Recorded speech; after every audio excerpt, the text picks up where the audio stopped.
केमिति अछंती आपण माने समस्ते आशा करूची समस्ते भलरे थिबे। आज मते टिके डीमार्ट जेबार अछि तो सेथि लागि मो एठी शॉर्टकट रे भाबिली कोन जल्दी जल्दी बने देकी तापरे बाहर के जिबी बोली तो सेथि लागि कहली संतुला टिके जल्दी बनी जिवो सेथि लागि एठी मो संतुलार प्रिपरेशन करूची। तो पियाज टाको हम गोल्डन ब्राउन हवा पर्यंत भाजी नबा। आउ आज लंच टाइम रे तो ऑर्डर गोटे थिला किंतु डिनर रे आज कोनोसी ऑर्डर रखिनी जानिकी कहीं डीमार्ट जिबार अच्छी आ ता सांगरे आसंता काली पे से जने कहिथिले ऑर्डर करे बोली माने रविवार पाई किंतु बोधुए रविवार तांको माने नॉनवेज तांकर दरकार थिला किंतु तांको बोधुए मतलब याद आसी जाइथिबो कि अमावास्या अछि बोली सेति लागि से आउ फोन कलेनी कि किछि ऑर्डर विषय रे कहिलेनी। हम कहल चलो ठीक अछि एते बिजी शेड्यूल भितर टिके ब्रेक मिलवा तो निहाती दरकार पड़ जाए। तो एमती भाव में आम पियाज टाक गोल्डन ब्राउन करदे।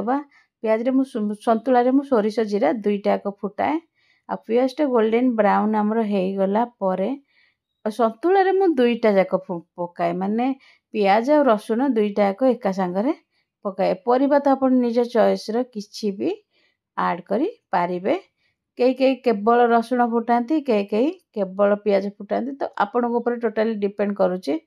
कई कहबे ना एटा संतुला नुह संतुला केवल रसुण भाई निजर चॉइस आपन किछि भी फुटे पारिबे किछि भी यूज करि पारंतु आपन केही मना करबे ना। कुकिंग रे गोटे एमिति आर्ट आपन माने निज हिसाब रे ताकू मॉडिफाई करि पारिबे निज टेस्ट हिसाब रे निज टेस्ट बर्ड हिसाब रे कहा घरे को जिनसटा खाइबा भल पांदी तो कुकिंग रे से हिसाब रे मॉडिफाइड हो जाए ता पई कोनोसी धरा बंधा नियम नाही। एबे एठी मु काश्मीरी लाल मिर्च पाउडर ऐड कर देछि। किए कहउछंती कि मु खाइबारे अधिका तेल यूज होछि बिल्कुल भी अधिका तेल यूज होनी।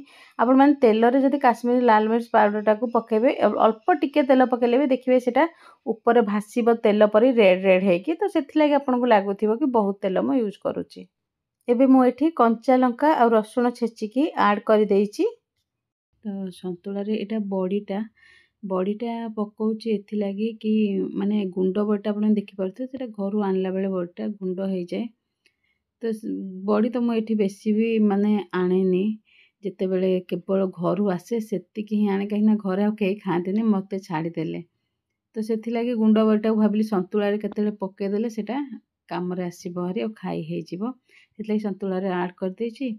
आ एबे संतुला रेडी हे जाइछि आ एठी रोटी भी मोर रेडी हो जाइछि। शॉर्टकट रे रोटी आ संतुला करिकी मु बाहरी गली पाखा 8:30 राति 8:30 रे आज मु बाहरी की जाइछि डीमार्ट आउ ता संगरे पुणी रविवार दिन को मॉर्निंग पाई मु किछि भी काम रखेनी राति रे भी संध्या बेले इवनिंग टाइम रे पोछा पोछा सब मारी दिए।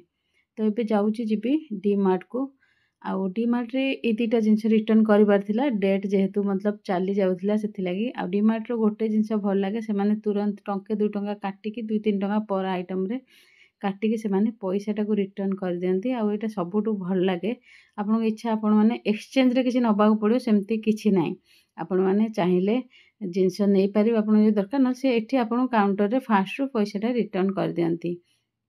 बाकी कौन से शोरूम रे आपण को फैसिलिटी देखिया को मिलिबनी। तापरे आज तो जिनस राशन किसी नबार ना मंथली राशन तो सेदिन आपको देखी नहीं सारी तो आज केवल ये बास्केटा नहीं आसी छोट मोटो ये एक्सचेंज करके छोट मोटो गोटे 2टा जिनस नबार अच्छी।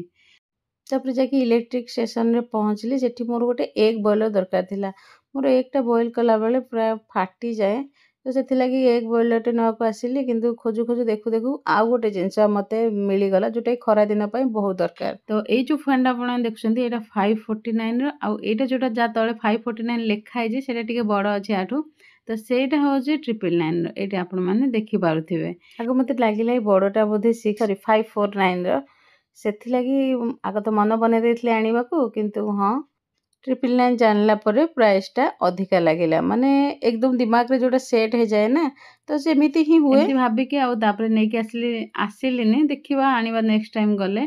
आउ एटा होउची देखंतु एठी अछि जुडियो रो गोटे बहुत दिन भाबिलिनी जिबी जिबी बोली एटा बे नुवा खोलली जे एठी डीमार्ट पाखरे किंतु स्वामी कहले ना केतले फुर्सत रे आसिले जिबा मु कहली चलो ठीक अछि फुर्सत हमु केबे भी मिलुन। आउ एटा होउची नेक्स्ट डे रो ब्लॉग माने रविवार दिन रो। ସକାଳୁ ଉଠିକି ସବୁ କାମ ସାରିବା ପରେ ମୁଁ ଏଠି କିଚେନ୍‌କୁ ଆସିଛି ମୋ ପାଇଁ ବ୍ରେକଫାଷ୍ଟ ବନେଇବାକୁ। କାହିଁକି ନା ଆଉ ସମସ୍ତଙ୍କ ପାଇଁ ମୁଁ ଅଲରେଡ଼ି ବନେଇକି ଦେଇ ସାରିଲିଣି। ସେମାନେ ସବୁ ଖାଇସାରିଲେଣି। ଆଉ ଆଜି ଚୁଟିଟା ଖୋଲା ରଖିଛି କାହିଁକିନା ମୋ ପାଇଁ ଏକୁଟିଆ ବ୍ରେକଫାଷ୍ଟ ବନେଇବାର ଅଛି। ତ ଏତେ ଟେନସନ୍ ବି ନାହିଁ କି ହଁ ଚୁଟି ପଡ଼ିଗଲା, ଇଏ ହେଲା, ସିଏ ହେଲା। ଚୁଟି ପଡ଼ିଲେ ବହୁତ ହଙ୍ଗାମା ମୋ ଘରେ ବି ହୁଏ କି ଅର୍ଡ଼ର ବନଉଛି। ତ ଏଥିଲାଗି ଚୁଟିଟା ଓଦା ଅଛି। ଏବେ ସାଙ୍ଗେ ସାଙ୍ଗେ ସାମ୍ପୁ କରିଛି, ସେଥିଲାଗି ଚୁଟିଟା ଖୋଲା ଅଛି। ନା ନର୍ମାଲି ମୁଁ କିଚେନ୍‌ରେ କେବେ ବି ଚୁଟି ଖୋଲା ରଖେନି। ଆଉ ଏଇଟା ବନଉଛି ମୁଁ ମୁଗ ଡାଲିର ଚିଲ୍ଲା।